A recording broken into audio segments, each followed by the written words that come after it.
Welcome PTN cinema. நடிகர் ராஜேஷ் அவர்கள் காலமானார். எல்லாருக்குமே மிகப்பெரிய ஒரு வருத்தம் தான். திரையுலகிலே பொறுத்த வரைக்குமே 76 வயதாகி இவர் நேற்றைய தினம் காலையிலே மரணம் அடைந்தார். இவர் மன்னார்குடியில் பிறந்தவர். இவர் தந்தை வில்லியம். இவர் அங்கே பள்ளி படிப்புலையும் சரி மற்ற கல்லூரிகளிலுமே மிக சிறப்பான ஒரு படிப்பாளர். படிக்கும் இடங்களிலே நாம் எப்படி வெற்றி பெற வேண்டும், எப்படி முன்னிலைக்கு வரணும்னு ஒரு எதிர்பார்ப்பு கொண்ட ஒரு நடிகனாக வந்தவர் தான் இவர். சிறு வயதிலிருந்தே சினிமா துறையில் ஆர்வம் கொண்டவர். திரைப்படங்கள்லாம் ஒரு வாட்டிக்கு 6 முறை ஒரு திரைப்படத்தை போய் பார்ப்பாராம். அதே ஒரே நாளில் 4-5 திரைப்படங்கள், எந்தெந்த நடிகரோட திரைப்படங்கள் வருகிறதோ அந்த திரைப்படங்கள் எல்லாமே திரையில் கண்டு மகிழ்வார். அப்படி தன்னோட ஆர்வத்தோடு இருந்தவர் தான் 1974 பாலச்சந்தர் இயக்கத்தில் அவர் ஒரு தொடர்கதை, இந்த படத்தில் இவர் தான் முதல்ல கதாநாயகனாக செலக்ட் ஆனார்.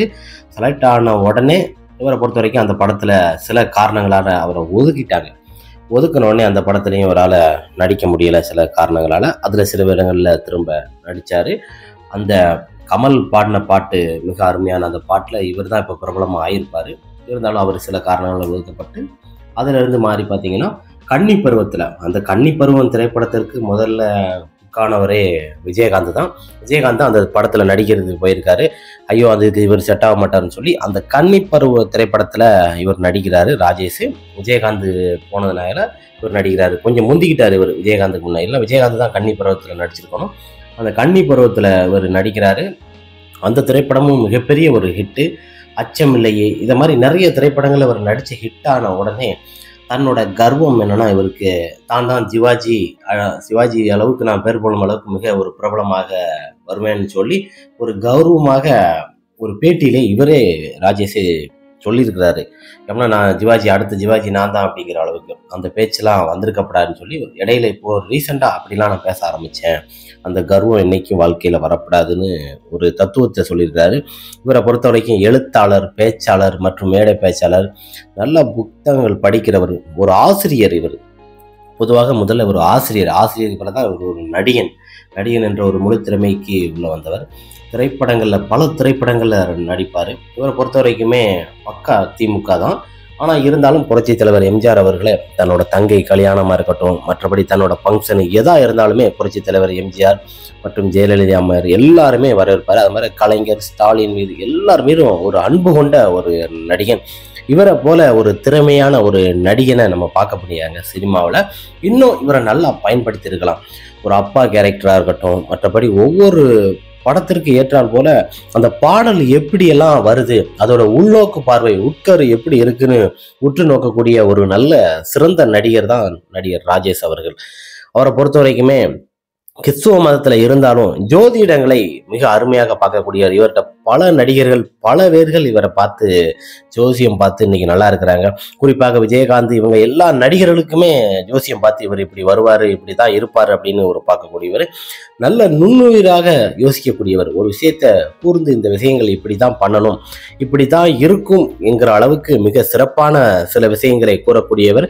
மிக மென்மையாகவும் அவர் குரலின் இனிமையாகவும் பேசக்கூடியவர். பேச்சாற்றலில் எந்த கதாபாத்திரம், எந்த சிறு வேடமாக இருந்தாலும் பெரும் வேடமாக இருந்தாலும் அதற்கு ஏற்றார் போல் மிக அருமையாக நடிக்கக்கூடியவர் தான் நடிகர் ராஜேஷ் அவர்கள். அவர் திருமண வாழ்க்கை என்பது மிக சிறப்பாக நடைபெற்றது.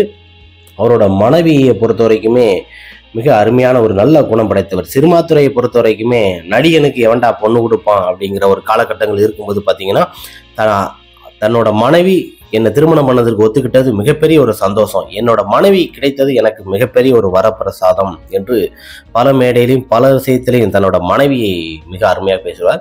இவருக்கு 2 பிள்ளைங்க, திவ்யா, திலீப் என்ற இருவர்கள், ஒரு பெண் குழந்தை, ஒரு ஆண் குழந்தை, 2 குழந்தைகளோடது. பெண் குழந்தையை பொறுத்த வரைக்குமே திருமணமெல்லாம் பண்ணி அவங்க அமெரிக்காவில் செட்டில் ஆயிட்டாங்க. தன்னோட மனைவி மறைந்ததுக்கு பிறகு அவங்க அமெரிக்காவில் இருந்தாலும் தன்னோட மனைவிக்கு கல்லறை அமைத்த ஒரு நடிகன். தன்னோட மனைவிக்கு பார்த்தீங்கன்னா அவங்க அப்பா, அவங்க அம்மா, அவங்க மனைவி, அதுக்கு மேலே தனக்கு கல்லறை அமைச்சுக்கிட்டாருங்க. எந்த ஒரு மனுஷனும் இது வரைக்கும் பண்ணது கிடையாது. மார்பிள்ஸ் அப்படியே இறங்கிடும். குறிப்பிட்ட இத்தனை ஆண்டுகள் பிறகு இதை இப்படி புதுப்பிக்கணும், இப்படி தான் இருக்கணும், எனக்கு கல்லறை, நான் மறைந்தால் இப்படி தான் எனக்கு வைக்க வேண்டும் என்று 44 வயதிலேயே கல்லறை கட்டியவர் நடிகர் ராஜேஷ் அவர்கள். சிறப்பான பேட்டிகளையும் சொல்லியிருக்கிறாரு. கல்லறை கட்டினா 100 வயசு வர வாழ, நான் 100 வயசுலலாம் வாழ மாட்டேன், இருந்தாலும் எனக்கு நானே கல்லறை கட்டிக்கிட்டேன். நான் என்னதான் கஷ்டப்பட்டு முன்னிலைக்கு வந்தாலும் நான் சாகும் போது ஒரு பணக்காரனாக சாக வேண்டும் என்பதுதான் என்னோட ஆசை. எத்தனையோ திரைப்படங்கள், எத்தனையோ கதாபாத்திரங்கள் நான் இணைந்து நடித்திருந்தாலும் நான் என்னோட மரணம் ஒரு பணக்காரங்க, ஒரு பணம் தாங்க இப்ப இருக்க யுகத்திலே ஒரு மனிதனுக்கு பணம் எவ்வளவு முக்கியத்துவம் என்பது நமக்கு தெரியும் என்று மிக சராமரியாக பேசக்கூடிய ஒரு சிறந்த நடிகன், ஒரு குணச்சித்திர வேடங்களில் நடிக்கக்கூடிய ராஜேஷ் அவர்கள் நேற்றைய தினம் மறைந்தது என்பது மிக ஒரு வியக்கத்தக்கது. இவரை பொறுத்த வரைக்கும் எல்லா நடிகர்களும் சகஜமாக பழகக்கூடியவர். இவரை எந்த ஒரு தவறாகவும் இதுவரைக்கும் மீடியாவிலும் சரி மற்ற எந்த இதிலையும் பேச கிடையாது. ஒரு யூடியூப் சேனல்ல கூட இவர் மிக பிரபலமாக ஜோதிடங்களை மிக அருமையாக தெள்ள தெளிவாக, இப்போ நிறைய பேர் யூடியூப்லாம் நம்மளாம் என்னங்க பண்றோம், அவர் பண்ற ஒவ்வொரு விஷயம் பார்த்தீங்கன்னா தெள்ள தெளிவாக தன்னுடைய பதிவினை ஏற்றி மிக அருமையாக அதுக்கேற்ற பதில்களை கொடுப்பாரு. எந்த கேள்வி கேட்டாலும் ஒரு கூகுள் போலவே தன் கேள்விகளுக்கு பதிலளிக்கக்கூடிய ஒரு சிறந்த நடிகன் தான் ராஜேஷ் அவர்கள். அவரை பொறுத்த வரைக்குமே இன்னும் அவரை நுண்ணோக்கியாக மிக அருமையான கருவியாக அவரை பயன்படுத்தியிருந்தால் சினிமா துறையில் மிகப்பெரிய ஒரு நடிகனாக வந்திருப்பார். அவரோட ஏக்கம் அதுதான். சினிமாவில் சிறு சிறு கதாபாத்திரம் மற்றும் அப்பா குணச்சித்திரங்கள் நடித்திருந்தாலும், ஹீரோவாக 2-3 திரைப்படங்கள் நடித்திருந்தாலும், குறிப்பாக ஒரு 150 திரைப்படத்திற்கு மேல நடிச்சிருக்கிறாரு. தன்னோட மனைவியோட கல்லறையில வணங்குறது, அடிக்கிறது, தன்னோட மனைவி கல்லறை போய் சென்று வணங்குறதுலாம் இவருக்கு வழக்கமாக இருக்கும். தன்னோட வீட்டுல ஒரு ஊஞ்சலை கட்டி அவங்க மனைவியோட போட்டோவை ஆப்போசிட்ல பார்த்துக்கிட்டே தான் தூங்குவாரு. அவங்க பிள்ளைய கல்யாணம் முடிஞ்சு அமெரிக்கா போனதும் அந்த இடத்துல கதறல், மனைவி இல்லாத குறையில பையனோட தான் இவர் வாழ்ந்துட்டு இருந்திருக்காரு. பையனும் மற்றும் இவரோட பையனுக்கு அடுத்த வாரம் நிச்சயதார்த்தம் பண்ணி கல்யாணம் சிறப்பாக பண்ணணும்னு ராஜேஷ் அவர்கள் தன்னோட பையன் திலீப்பிடம் கூறியிருக்காரு. நான் உன்னை எதுவும் விட்டுற மாட்டேன்டா, உனக்கு நல்ல வாழ்க்கையை அமைச்சு கொடுத்து நல்ல வழியா பண்ணிட்டு தான் எல்லாம் போவேன்னு சொல்லி சினிமாவிலையும் நடிக்க வச்சிருக்கிறாரு. சில சப்போர்ட்டுகள் தவறு எது என்றாலுமே அப்படியே சுற்றி காட்டக்கூடியவர் தான். எது தப்பு இது கரெக்டுன்னா உடனே ஸ்டேட் பார்வர்டா பேசக்கூடிய ஒரு திறமையான ஒரு நடிகர் ராஜேஷ் அவர்கள். அவர் உடல் நலத்தில் ஒரு சிசரியன் பண்ணியிருக்கிறாங்க, ஹார்ட் ஆப்ரேஷன். அந்த ஆப்ரேஷன் பண்ணதும் கொஞ்சம் மாத்திரைகள் போடுறது, இந்த மாதிரி சில உடம்பு ஆரோக்கியம் இல்லாமல் கொஞ்ச நாள் அங்கிட்டு போயிட்டே தான் இருந்திருக்காரு.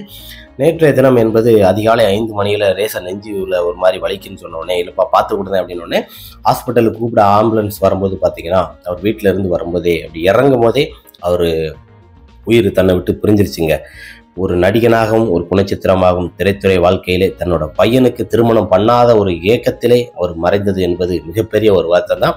அவருக்கு இருந்த வியாதிகள் என்பது சாதாரண ஒரு சின்ன விஷயம்தான். சினிமா துறையில் ஒரு சாதனை என்பது மிகப்பெரிய ஒரு விஷயம்.